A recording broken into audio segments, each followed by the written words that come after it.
Salve, salve, galera! Aula 8 é nós de novo, certo? Agora a gente vai ver algumas atividades clássicas que aparecem dentro de combinatória. Combinatória ele é um assunto bem amplo, porque você sempre tem uma forma diferente de complicar a questão, beleza? Então o que a gente vai ver aqui são algumas formas comuns que aparecem nos exercícios e que acabam confundindo algumas pessoas, beleza? Nessas duas primeiras questões, a gente vai ver uma situação de união de elementos e como que a gente resolve uma questão que força a gente a deixar coisas juntas e uma situação de divisão do problema. Porque em combinatória, em algumas vezes, a gente tem que calcular duas combinações e somar. Só que na questão não fica claro isso. Então a ideia é a gente ver como identificar que a divisão é necessária.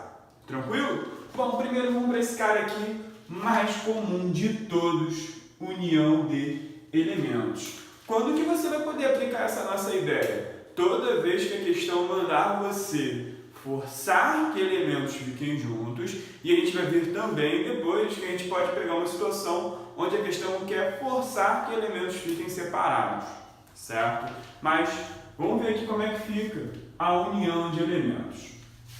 Pode dar um pause aí para ler a questão antes de a gente começar. Já pausou, já voltou, que eu sei. A próxima a questão é: 6 pessoas se sentarão no sofá de 6 lugares. Se, obrigatoriamente, 3 dessas pessoas devem estar lado a lado, de quantas formas elas podem se sentar? Beleza? Eu tenho aqui esse sofazinho maroto com 6 lugares, só que eu vou forçar 3 pessoas a estarem juntas. Aqui, galera, eu vou fazer para 3 pessoas juntas, mas a ideia é a mesma para 4 pessoas, 5 pessoas, 2 pessoas, sempre a mesma ideia, certo?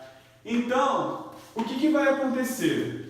Eu tenho aqui um indivíduo, 2 indivíduos, 3, 4, 5, 6 candangos, certo?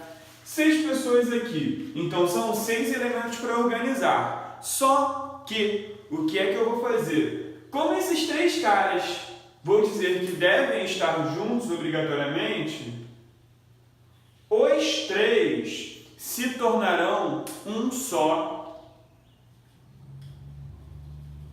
elemento. Então, a ideia de fazer o meu problema avaliando 6 elementos, eu só vou avaliar 4 elementos, beleza? Esses 3 primeiros que podem ficar do jeito que eles quiserem e os 3 que vão ficar juntos vão virar uma coisinha só, tranquilo? A mesma coisa no meu sofá. Meu sofá ele tinha 6 lugares. Como um lugar, entre aspas, vai ser ocupado por 3 pessoas, ele vai mudar para um sofá de 4 lugares, para apenas 4 posições. Beleza? Bom, então a ideia meu problema, ele tem 4 escolhas. Esse conjuntinho de pessoas aqui vai escolher os 3 lugares que eles vão sentar, que vai ser uma dessas 4 posições. Depois cada um desses caras vai escolher onde eles vão sentar, os lugares que sobraram. Beleza? Bom, então, de quantas formas essa rapaz aqui pode escolher o lugar que eles vão sentar? Bom, você tem 4 lugares no nosso sofá agora, depois que você juntou os 3 elementos. Então, você tem, no total, 4 possibilidades de escolha. Beleza? E os outros caras? Bom, vai sobrar 3 possibilidades, depois 2 possibilidades, depois uma possibilidade, certo? Só que agora vem a ideia da união de elementos, certo? O que aconteceu? Quando eu unir esses 3 elementos, vamos dizer que seja João, Carla e Fernando, quando eu unir esses 3 elementos, eu disse para vocês que os 3 elementos têm que estar juntos nessa ordem: João, Carla e Fernando.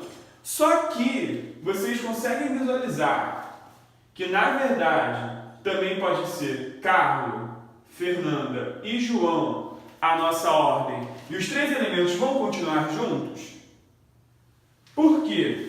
Toda vez que você ficar trocando eles de lugar, eles vão estar trocando de lugar entre si, mas juntos eles vão continuar ficando, beleza? Só que quando eu faço esse tipo de análise da junção de elementos, eu presumo que a ordem sempre vai ficar João, Carlos e Fernando, João, Carlos e Fernando. Só que não é apenas essa ordem que pode acontecer. Então, toda vez que você unir elementos, você precisa multiplicar pela quantidade de permutações que os elementos podem fazer entre eles. Então, quando eu tenho 3 elementos, de quantas formas 3 elementos trocam de lugar?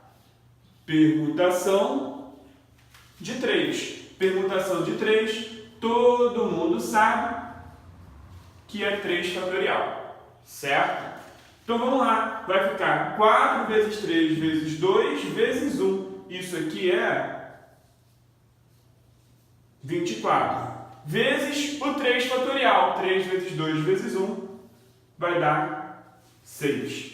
24 multiplicado por 6 é igual a 144. Então, são 144 possibilidades para essa galera sentar junto no sofá, desde que 3 pessoas obrigatoriamente estejam juntos. Beleza?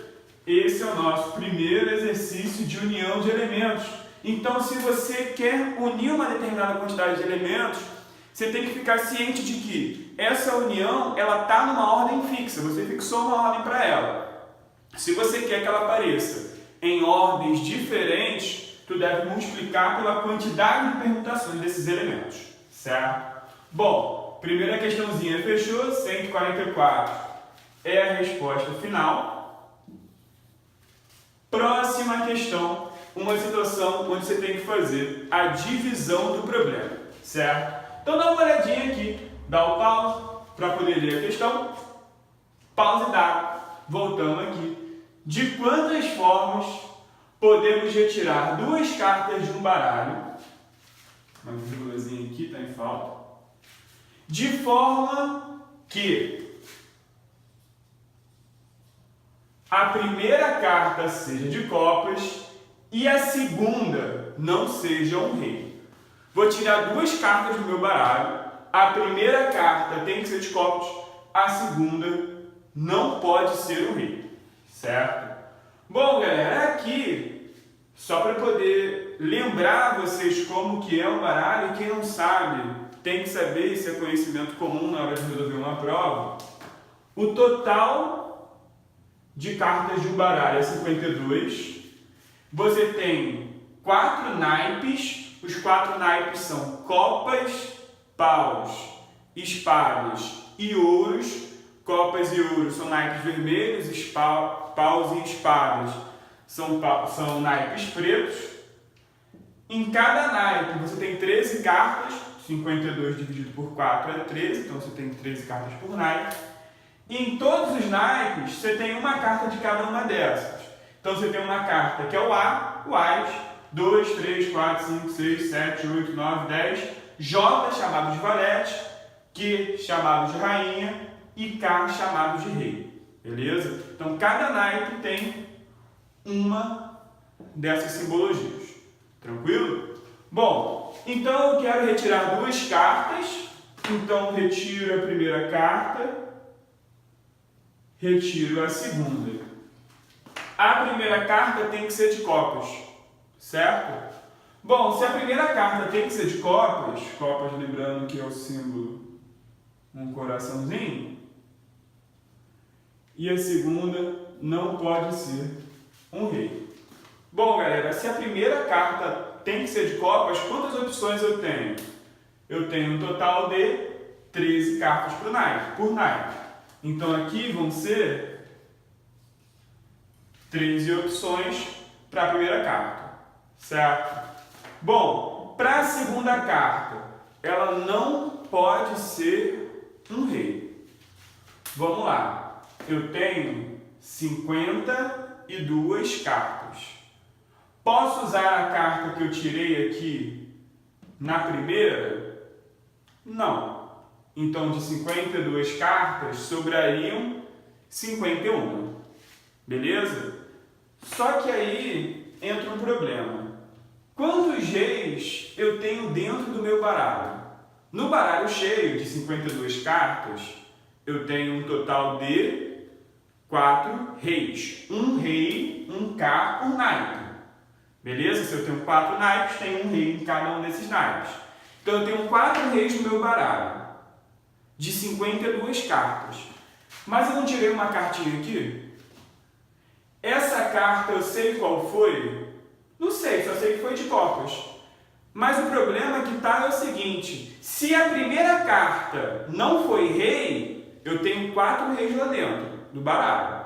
Se a primeira carta foi rei, não tenho 4, eu tenho 3 reis lá dentro do baralho.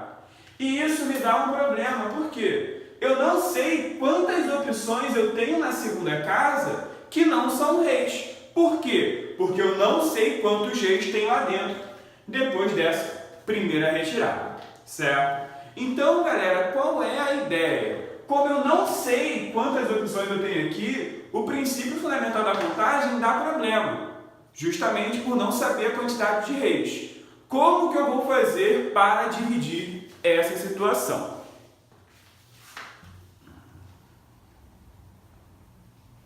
O problema é saber quantos reis tem lá dentro.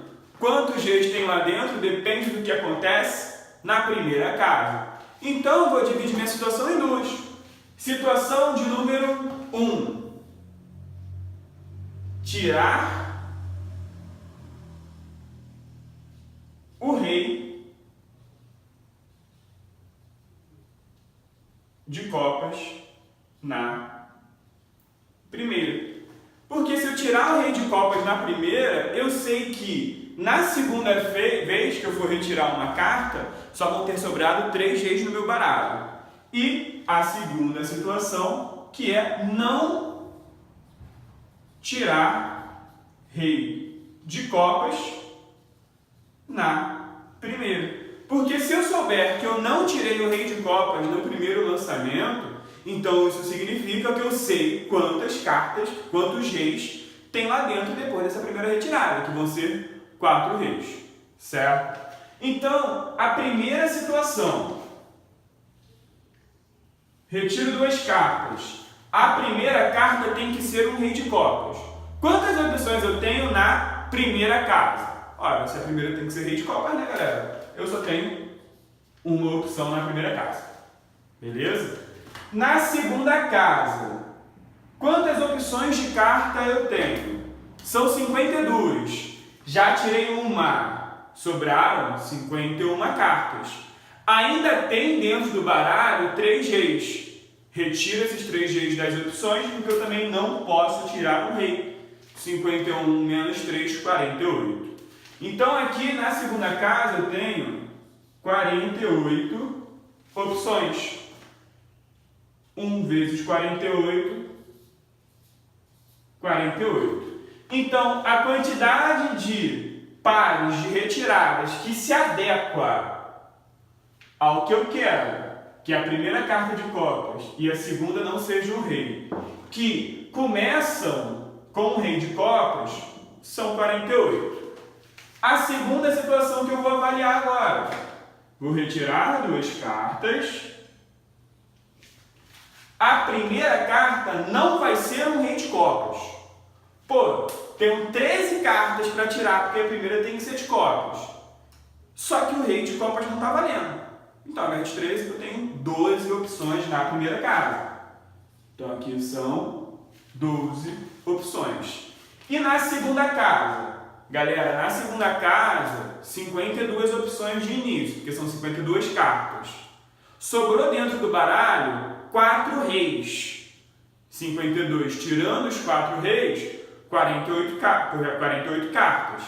Só que eu também não posso tirar a carta que eu tirei aqui na primeira.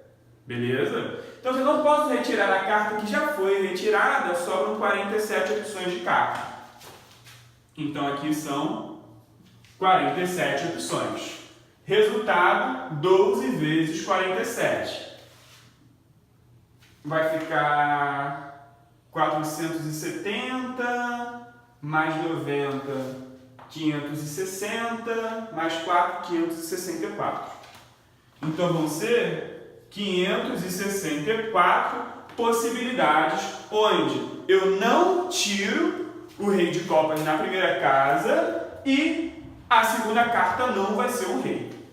Bom, separei aqui e resolvi cada uma das situações, só somar.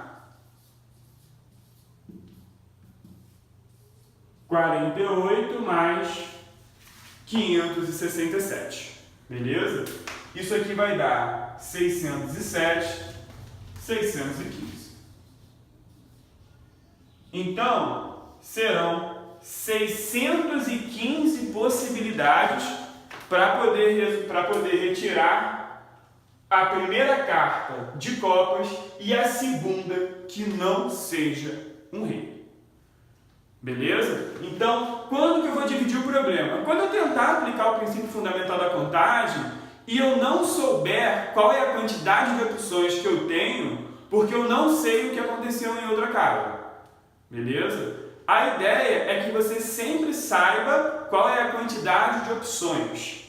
Então aqui, união de elementos, multiplica une os elementos, transformando numa coisa só, e depois multiplica pelo fatorial da quantidade de elementos unidos. Divisão de problema acontece quando você não consegue identificar quantas possibilidades existem ali. Beleza? Bom, esses dois primeiros caras foi. Vou apagar aqui e escrever mais duas questões para a gente poder matar a aula 8.